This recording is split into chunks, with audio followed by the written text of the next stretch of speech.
Welcome back to Jay's Smokehouse and the History of Cannabis series, Cannabis in the Colonial period, or more specifically, the 16 and 1700s. In 1611, the Jamestown settlers are actually supposed to be the first ones who brought cannabis to North America.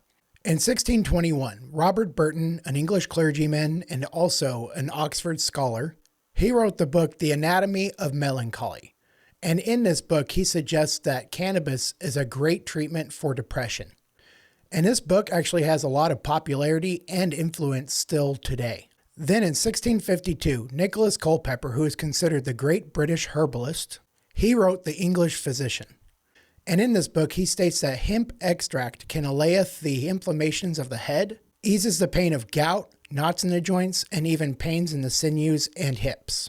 And then George Washington actually grew cannabis at Mount Vernon. This is actually widely known and accepted, and they actually now grow hemp at Mount Vernon because of this.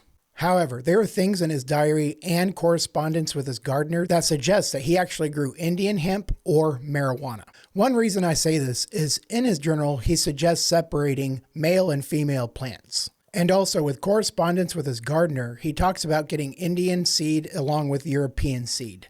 The significance of this is because Indian hemp was associated with marijuana or getting high, and that is actually why it was coined indica hemp. That is actually the popularity that hemp coming from India would get you high. And so the fact that he actually mentions Indian hemp seeds and also sativa hemp seeds suggests that he grew marijuana also. And it's actually pretty cool that one of the founding fathers, the founding father of America, supported growing marijuana and hemp.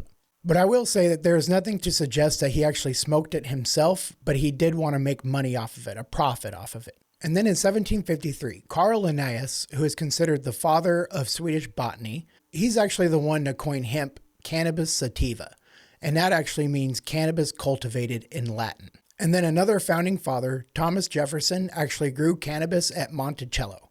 We know this from his farming journals.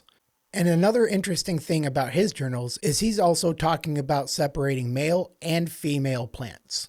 And so this is also suggesting that he is growing Indian hemp or marijuana. But I will say that there's nothing in his own writings that suggests that he actually smoked it or smoked anything at all. However, apparently George Washington talks about Thomas Jefferson smoking a lot. And then in 1783, Jean-Baptiste Lamarck, who is a French naturalist, he is actually the one credited with discovering the second species of cannabis and coining the term indica for marijuana.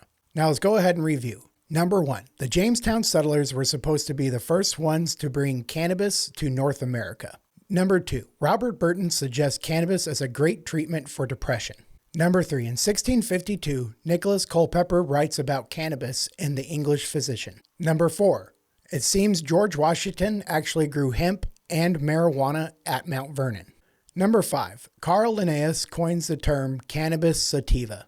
Number 6, Thomas Jefferson grows cannabis at Monticello in 1774. And number 7, in 1783, Jean-Baptiste Lamarck coins the term cannabis indica and is credited with the discovery of the second species of cannabis. If you are intrigued or enjoyed this video, please leave a like and a comment. Let me know what you think. And please don't forget to subscribe and hit that bell button to stay up to date with videos coming out in the future. And now, as always, Jay is going to go smoke a J.